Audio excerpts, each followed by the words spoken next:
Hello everyone, students, today I have brought for you a question of jumbled sentences. You are given 4 jumbled sentences and asked to rearrange them into a grammatically and contextually correct passage. इसे करने के तरीके आप ध्यान से सुनेंगे and for this watch the video till the end. आप चारों सेंटेंसेस को ध्यान से पढ़ें और वैसे वर्ड या फ्रेजेस को पकड़ें जिनसे किसी भी पैसेज की शुरुआत होती हो, जो ये बताए कि इसके बाद किसकी बारी होगी. तो आइए देखते हैं, ध्यान से देखें. नंबर ए है आपका one day a strange crow from the west landed on one of the branches. There was a large mango tree deep inside a thick forest. The branches were full of leaves which crackled when the storm blew. Its branches spread in all directions, lobbing a shadow on the ground.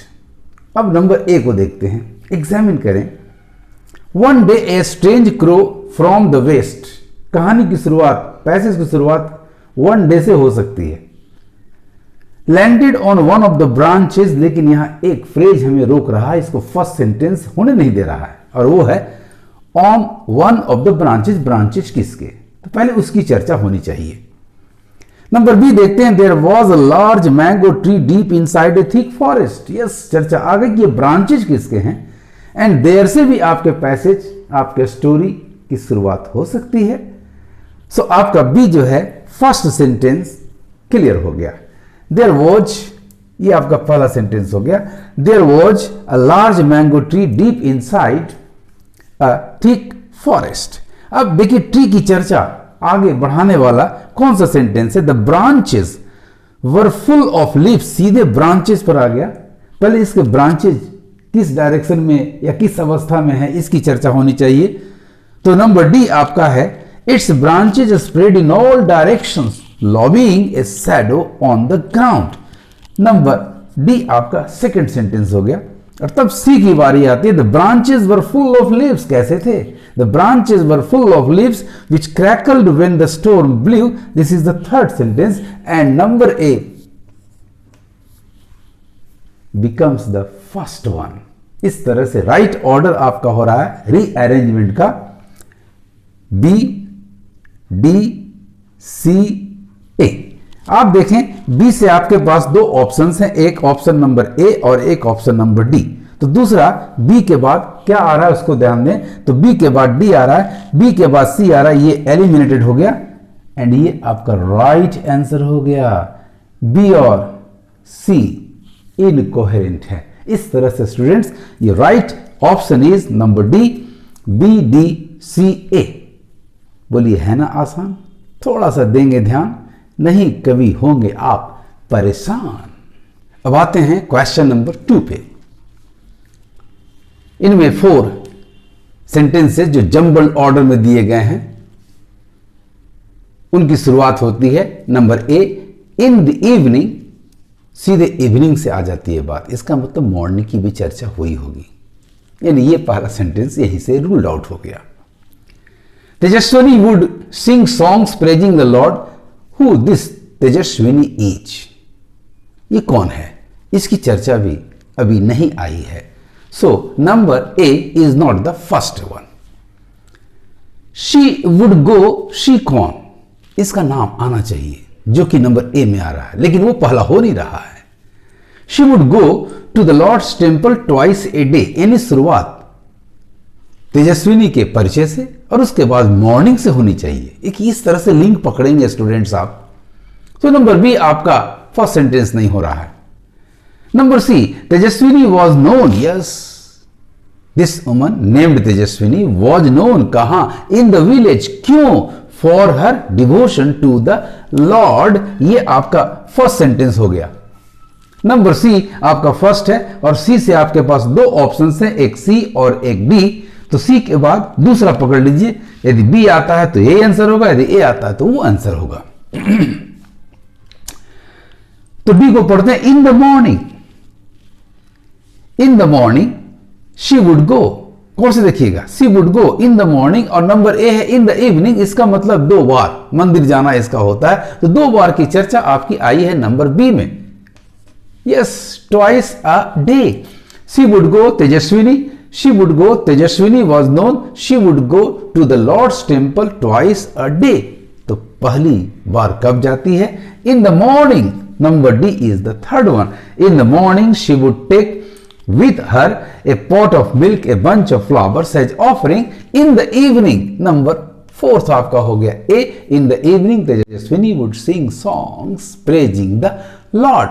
आइए आपका option होना चाहिए C, B, D, A, C, B, D, A, that we have got in answer number C। C is the right answer। A, B and D are easily eliminated। So आपका correct order में passage होगा, C से पढ़ना है, Tejaswini was known in the village for her devotion to the Lord। She would go to the Lord's temple twice a day। In the morning she would take with her a pot of milk, a bunch of flowers as offering। In the evening Tejaswini would sing songs praising the Lord।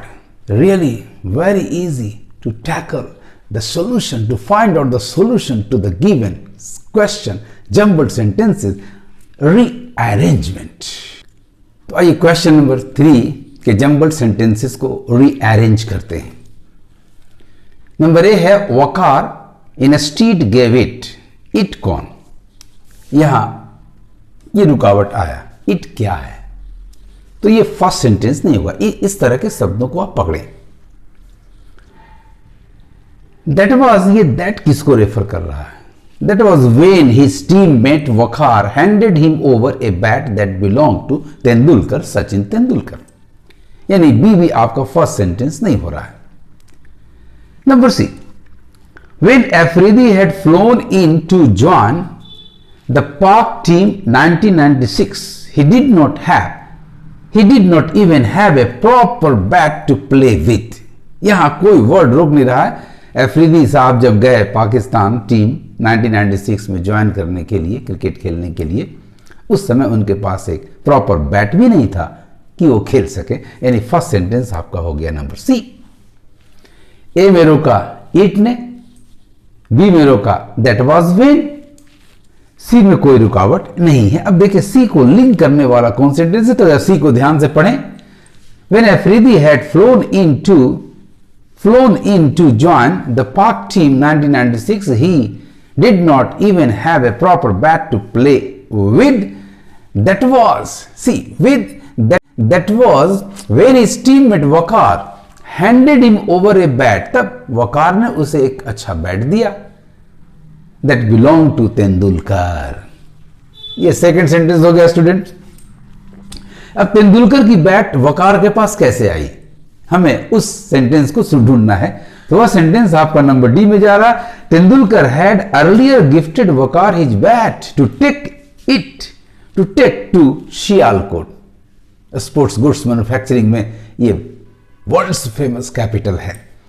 तो third sentence आपका हो गया number D, and fourth sentence आपका हो गया ए, वकार इन street अपने पास न रख करके gave it to it bat, it आ रहा है बैट के लिए, gave it to Afridi who went on to score a 37 ball century, the fastest ODI century। This is the fourth one। So right option आपका होगा, right order होगा आपका C D B A, C B sorry C B D A, C B D A, that we are getting in option number B। आपका A, C and D are eliminated। So right order आपका हो गया C, B, D, A। Now let us come to question number 4। आपके sentences हैं। Number A, Mullah Nasruddin opened a hair cutting salon and was ready to welcome his customers। यहां कोई भी word phrase रुकावट नहीं डाल रहा है। मुल्ला नसरुद्दीन ने आज उद्घाटन किया, अपने नए सैलून को खोला और बिल्कुल तैयार है अपने ग्राहकों के इंतजार के लिए। This is the first sentence, कहीं रुकावट नहीं हो, पहला सेंटेंस हो गया। फर्स्ट सेंटेंस ए से शुरुआत, आपके पास एक ही ऑप्शन है, देखिए इस तरीके को भी आप एग्जाम में यूज करेंगे। ए से शुरू होने वाला आपका एक ही ऑप्शन है और वो है नंबर बी। आंसर करके आप आगे बढ़ जाएं।